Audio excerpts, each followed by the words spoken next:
ओम शांति। सच्चे दिल से साहिब को राजी करने वाली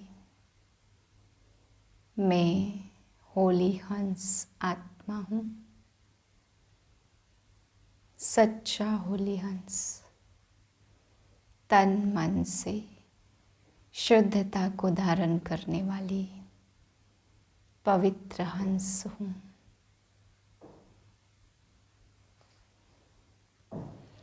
27/3/2023 के महावाक्य हैं। मीठे बच्चे, बाप समान निडर बनो, अपनी अवस्था साक्षी रख, सदा हर्षित रहो। याद में रहने से अंतमति सो गति होगी। प्रश्न है, खुश नसीब बच्चे सदा फ्रेश और हर्षित रहने के लिए कौन सी विधि अपनाते हैं? उत्तर है, दिन में 2 बारी ज्ञान स्नान करने की। बड़े आदमी फ्रेश रहने के लिए 2 बारी स्नान करते। तुम बच्चों को भी ज्ञान स्नान 2 बारी करना चाहिए। इससे बहुत फायदे हैं। सदा हर्षित रहेंगे। दूसरा, खुश नसीब तकदीरवान बन जाएंगे। तीसरा, किसी भी प्रकार का संशय निकल जाएगा। चौथा, मायावी लोगों के संग से बच जाएंगे। पांचवा, बाप और टीचर खुश होंगे। छठा, फूल बन जाएंगे, अपार खुशी में रहेंगे। गीत है, जाग सजनिया जाग। ओम शांति। शिव बाबा बच्चों को बैठ समझाते ब्रह्मा मुख से। यह है गौ मुख, बैल मुख नंदीगण है। गीत भी सुना, साजन है सजनियों को कहते। अब सजनियाँ सिर्फ फीमेल तो नहीं है, यह मेल्स भी सजनियाँ हैं। जो भी भक्ति करते, भगवान को याद करते, तो यह हो गई सजनियाँ। साजन तो एक है। साधु भी साधना करते भगवान से मिलने के लिए, तो वह भी सजनियाँ ठहरे। वह भगवान कौन? एक तो कहा जाएगा गॉड फादर को। जैसे वर राजा को आना पड़ता वन्नी स्त्री को ले जाने के लिए, यह सब हैं वन्नियाँ। साजन को याद करती हैं तो जरूर आना पड़ेगा। एक के लिए तो नहीं ना, सबके लिए आना पड़ेगा। और सभी सजनियाँ दुखी हैं। कोई न कोई रोग बीमारी आदि होगी जरूर। तो यह हो गया नरक। स्वर्ग में है सुख और नरक में है दुख। इस समय हम सब नरकवासी सजनियाँ अर्थात सब माया रावण की कैद में हैं। बेहद का बाप बेहद की बातें ही समझाएंगे। सारी दुनिया कैद में है, इसको दुख धाम कहा जाता। धाम अर्थात रहने की जगह। कलयुग में है दुख और सतयुग में है सुख। दैवी संप्रदाय, आसुरी संप्रदाय, यह है गीता के भगवान शिव के महावाक्य। वह खुद कहते, सजनियाँ अब नवयुग आया कि आया। यह पुरानी दुनिया है। साजन कहते हैं, अब जागो, अब नया युग सतयुग आता है। गीता से स्वर्ग स्थापन किया था। गीता भारत के देवी देवता धर्म का शास्त्र है। जो देवता धर्म अब प्रायः लोप हो गया। प्रायः अर्थात बाकी आटे में नमक जाकर रहा है। चित्र है, लेकिन अपने को कोई भी देवता नहीं मानते। यह भूल गए हैं देवी देवता धर्म था जिसको ही स्वर्ग कहा जाता। जब लक्ष्मी नारायण का राज्य होगा तब वह ऐसे नहीं कहेंगे कि अब स्वर्ग है। फिर तो यह भी समझे कि नरक होना है। यह सब राज हम अभी जानते हैं। 5000 वर्ष पहले स्वर्ग था, अब नरक है। देवी देवता धर्म की टांग टूटी हुई है। यह बातें और कोई गीता सुनाने वाला बता न सके। वह सर्वशास्त्रमयी शिरोमणि गीता है। गीता का भगवान ही गीता द्वारा भारत को स्वर्ग बनाते, फिर आधा कल्प वहाँ गीता की दरकार नहीं, वहाँ तो प्रारब्ध है। बाबा खुद कहते यह ज्ञान प्रायः लोप हो जाता, अभी लोप है ना। हम रोज नई नई बातें सुनते हैं, वह तो 18 अध्याय सुनते आए, उनको नया कौन कहेगा। पूरे 18 अध्याय लिख दिए, यहाँ तो हम पढ़ते रहते, योग लगाते रहते, इसमें भी टाइम लगता है। ज्ञान और योग दोनों भाई बहन हैं। बाबा कहते ध्यान से ज्ञान श्रेष्ठ है, क्योंकि उससे ही तुम जीवन मुक्ति पा सकेंगे। ऐसा कोई कह न सके कि हमको साक्षात्कार हो तो पुरुषार्थ करे। सामने श्री कृष्ण का चित्र देख रहे हैं, ऐसे प्रिंस प्रिंसेज बनेंगे, फिर जो चाहे सो बनो। प्रिंस प्रिंसेज बनते हैं, यह तो मानना चाहिए ना। अब नवयुग आ रहा है, जहाँ जीत वहाँ प्रिंस पने का जन्म लेंगे। रत्न जड़ित मुरली भी होगी, यह निशानी है। श्री कृष्ण को भी मुरली दिखाते, क्योंकि सहजादा है ना। बाकी वहाँ ज्ञान की कोई बात नहीं है। बाप ज्ञान का सागर तो एक शिव बाबा है। वह बाबा कहते हैं बच्चे विनाश सामने खड़ा है, पिछाड़ी में मंत्र देने वाला कोई नहीं रहेगा। अंतमति सो गति गाई हुई है, अंत में मेरी याद रखेंगे तो गति मिल जाएगी। तुम आजकल करते आए हो, 2-4 इत्तेफाक दिखाऊंगा कि कैसे अचानक मनुष्य मरते हैं। उस समय मंत्र तो याद कर नहीं सकेंगे। समझो अचानक छत गिर पड़ती तो उस समय याद कर सकेंगे। धरती हिलेगी, उस समय तो हाय हाय करने में लग जाएंगे। बहुत समय से प्रैक्टिस होगी, तब उस समय अवस्था हिलेगी नहीं। साक्षी हो हर्षित मुख बैठे रहेंगे। मनुष्य तो थोड़ा आवाज से डर के मारे भाग जाएंगे। तुम कभी भागेंगे नहीं, डरने की बात नहीं। जैसे बाबा निडर है, बच्चों को भी निडर बनना है। बाबा कहते बच्चे अब नवयुग आ रहा है, अब अपने को इंश्योर कर दो। सारे भारत को तुम इंश्योर करते हो, बाप से ताकत लेकर भारत को तुम इंश्योर कर रहे हो। भारत हीरे जैसा बन जाएगा, फिर उसमें भी जितना जो लाइफ को इंश्योर करेगा, तन मन धन सब इंश्योर हो जाता। बाबा कहते यह ज्ञान प्रत्यक्ष फल देने वाला, जैसे सुदामे का मिसाल है। झट महल देखे तो प्रत्यक्ष फल हुआ ना।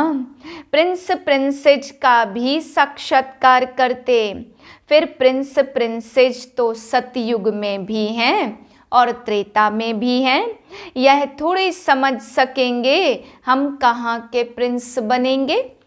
सब सूर्यवंशी तो बन नहीं सकेंगे, यह सब है साक्षात्कार। बाकी आत्मा कोई निकल कर जाती नहीं है, यह साक्षात्कार की ड्रामा में नूंद है। सोल को बुलाते तो ऐसे थोड़े आत्मा कोई शरीर से निकल कर आती, फिर तो वह शरीर रह न सके। यह सब साक्षात्कार हैं। बाबा भिन्न भिन्न रूप से समझाते। नूंद है तब शोल आती है, तो क्लास में भी रेगुलर आना पड़े। तुमको मालूम है बहुत अच्छे अच्छे आदमी 2 बारी स्नान करते फ्रेश रहने के लिए, यह भी ज्ञान स्नान 2 बारी करने से फ्रेश होंगे। 2 बारी ज्ञान स्नान करने से बहुत बहुत फायदा है, नहीं तो मुफ्त में अपनी बादशाही गवा देंगे।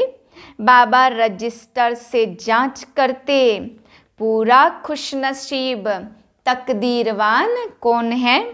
अरे बेहद के बाप से अथाह धन लेने जाते, स्वर्ग का मालिक बनते। अगर इतना निश्चय नहीं तो ऊंच पद भी नहीं पा सकेंगे। 2 बारी स्नान करने से तुम बहुत बहुत हर्षित रहेंगे। बाबा कहते, मैं गाइड बनकर तुमको ले चलने आया हूँ। कितना घुमाता हूँ। वह लोग एरोप्लेन से ऊपर में जाते, कितनी उन्हों की महिमा होती। वास्तव में महिमा तो तुम्हारी होनी चाहिए। तुम वैकुंठ में जाकर घूम फिर कर आते हो, मोस्ट वंडरफुल चीज है। बाबा कहते, मैं सबसे दूर रहने वाला आया हूँ देश पराए। फिर इसमें सर्वव्यापी की बात तो हो नहीं सकती। तुम पैगंबर हो, पैगाम देने वाले हो। मैं भेज देता हूँ। यह भी ड्रामा में नूद है। ड्रामा अनुसार हर एक को अपना पार्ट बजाने आना पड़ता। फिर मैं भी आया हूँ, आकर पढ़ाता हूँ। यह तो गीता पाठशाला है। उन सत्संगों में तो तुम जन्म जन्मांतर जाते रहते हो। एक कान से सुना, दूसरे से निकला, एम ऑब्जेक्ट कुछ भी नहीं है। अभी तो अंदर में खुशी की तालियां बजती रहती। स्टूडेंट लाइफ में जो अच्छा पढ़ते तो उनको बहुत खुशी रहती। बच्चे के संबंध की भी खुशी होगी, टीचर को भी खुशी होगी। यह भी माँ बाप है, टीचर है तो खुशी होती। बच्चों का फर्ज है पढ़ना। अब बाप सम्मुख आया है तो एक बाप से ही सुनो।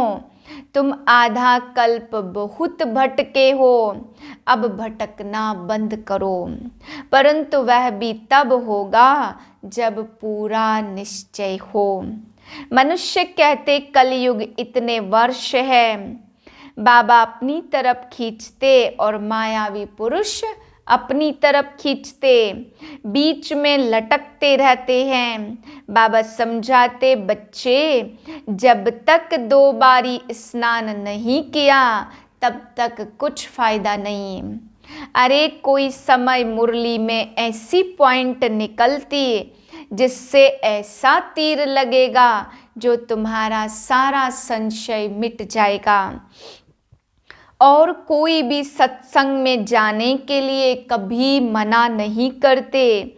यहाँ के लिए मना करते क्योंकि यहाँ पवित्र बनने की मुख्य बात है। यहाँ तो स्त्री पति के पिछाड़ी सती बनती कि पति लोक में जाए, पति नरक में तो स्त्री भी नरक में आ जाती है। अब तुम दोनों स्वर्ग में जाने के लिए पुरुषार्थ करो। अबलाओं पर कितने अत्याचार होते।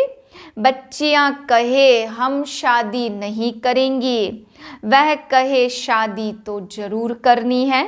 बाबा कहते, बच्चियां इस अंतिम जन्म में शादी करने से मोह की जाल बढ़ती जाएगी। पति में मोह, फिर बच्चों में मोह, फिर पियर घर ससुर घर में मोह।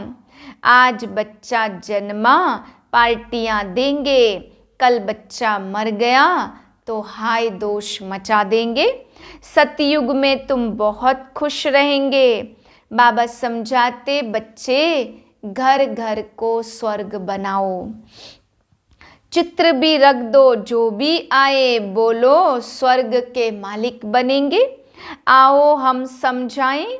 बाबा बहुत अच्छे अच्छे स्लोगन्स बताते।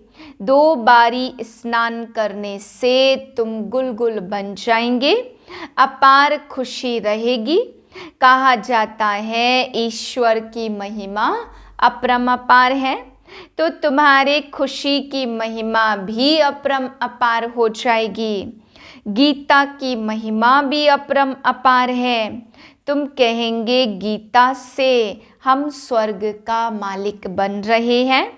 एक परमात्मा के सिवाय ऐसे कोई नहीं कहेंगे कि जाग सजनिया जाग, अब सतयुग आ रहा है, मैं क्षमा तुम्हारी ज्योत जगाने आया हूँ।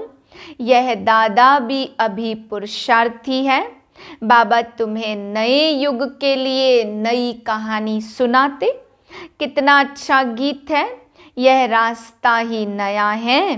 वह लोग कहते शास्त्रों से ही भगवान का रास्ता मिलेगा, और फिर कह देते सब ईश्वर ही ईश्वर है, उनकी ही महिमा है। हम तो दुनिया में आए हैं खुशी मनाने।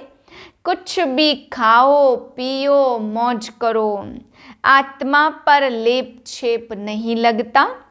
अपनी गंदी तृष्णाएं पूरी करने के लिए आत्मा को निर्लेप कह देते।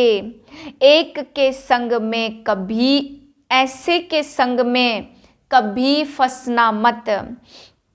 तुम हो हंस। बाबा कहते तुमको बिल्कुल प्योर बनना है। विकार में जाना तो क्रिमिनल असल्ट है।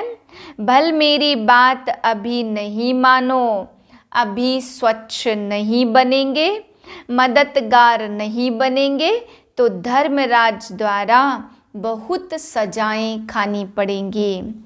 याद रख लेना भगवान ने नया संसार दिखाया है। तुम नए संसार के मालिक बनने आए हो, तो अपनी दिल से पूछो हम सौतेले हैं या मातेले। शिव बाबा है दाता, ब्रह्मा है बाबा, यह है ईश्वरीय कुटुंब। दादा याद नहीं पड़ेगा तो वर्षा कैसे लेंगे। इसलिए दादे को जरूर याद करना है। बाप के सिवाय दादा कैसे होगा। दादा है तुम पोत्रे हो, बीच में बाप जरूर है। पोत्रों का हक है दादे पर, इसलिए कहते तुम दादे से प्रॉपर्टी ले ही लेना। खुशी की बात है, एक गीता ही हीरे जैसा बनाती है। सच्चा बनेंगे तब ही नशा चढ़ेगा। यहाँ के कायदे भी बड़े कड़े हैं। ब्राह्मण पवित्र बनना जरूर पड़े। ठगी से मम्मा बाबा नहीं कहना। हाफ कास्ट को नशा नहीं चढ़ेगा। भगवान भारत के पीछे दीवाना बना है। हम भारत को हीरे जैसा बनाऊंगा तो भारत पर आशिक हुआ है ना। भारत को फिर से ऊंच बनाते, आशिक माशुक के पिछाड़ी दीवाना होता, तो भारतवासियों के पीछे बाप कितना दीवाना है, कितना दूर से भागते हैं और फिर कितना बड़ा निरहंकारी है। अच्छा, मीठे मीठे सिकिलदे बच्चों प्रति माता पिता बाप दादा का याद प्यार। Good morning. रूहानी बाप की रूहानी बच्चों को नमस्ते। हम रूहानी बच्चों की रूहानी बाप को नमस्ते। धारणा के लिए पहली पॉइंट, बेहद के बाप से अथाह ज्ञान धन लेने के लिए 2 बारी ज्ञान स्नान करना है। पढ़ाई में रेगुलर जरूर बनना है। दूसरी पॉइंट, फुल कास्ट सच्चा पवित्र ब्राह्मण बनना है। बाप का मददगार बनना है। गंदी तृष्णा रखने वालों के संग में कभी नहीं फंसना है। वरदान है तन मन और दिल की स्वच्छता द्वारा साहिब को राजी करने वाले सच्चे होली हंस भाव। स्वच्छता अर्थात मन वचन कर्म संबंध सब में पवित्रता। पवित्रता की निशानी सफ़ेद रंग दिखाते आप होली हंस भी सफ़ेद वस्त्रधारी, साफ दिल अर्थात स्वच्छता स्वरूप हो। तन मन और दिल से सदा बेदाग अर्थात स्वच्छ हो। साफ मन व साफ दिल पर साहेब राजी होता। उनकी सर्व मुरादें अर्थात कामनाएं पूरी होती। हंस की विशेषता स्वच्छता है, इसलिए ब्राह्मण आत्माओं को होली हंस कहा जाता। स्लोगन है, जो इस समय सब कुछ सहन करते हैं वही शहंशाह बनते हैं। ओम शांति।